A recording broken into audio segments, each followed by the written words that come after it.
Nageenyi Waaqayyoo hunduma keessaniif haa baay'atu. Har'a ergaa gabaabaa keessumaa dargaggoota abdii kutataniif jajjabina ta'u isiniif qabadhee dhufee jira. Dargaggummaan yeroo humnaa fi abdii guddaa nuti qabnu.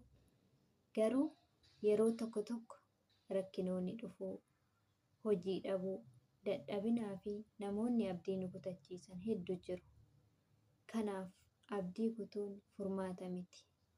Ati har'a dargaggeessa abdii kutate yoo taate yaadadhu. Jireenyi kee gatii guddaa qaba. Har'a kufte taanaan bor ni kaata. Kufuun achiin hafuu miti. Yaadadhaa. Abdii hin kutinaa. Namoonni har'a milkaa'anii iddoo galma isaanii ga'an osoo hin kufin miti. Kufanii ka'anii qorumsa hedduu keessa darbanii iddoo galma isaanii ga'an.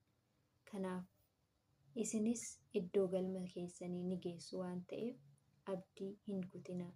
Waaqayyotti amanaa, ofitti amanaa. Fuuldurri keessan ni bareeda. Kanaaf abdii hin kutinaa. Ergaan kun si jajjabeesse yoo ta'e, sheer, laayik, sabiskiraayib gochuu hin dagatinaa.